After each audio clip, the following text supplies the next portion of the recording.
You know, as the president of a Fortune 100 company, I observed many changes in the workplace over the course of my career.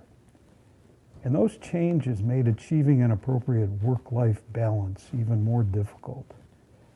The pressures for corporate profits and superior performance are always increasing. And high-performing individuals are called upon to accept more and more responsibility. At the same time, the demands of aggressive regulatory standards and the potential for legal liability is making executives less reliant on delegation and much more reliant on their own personal attention to detail.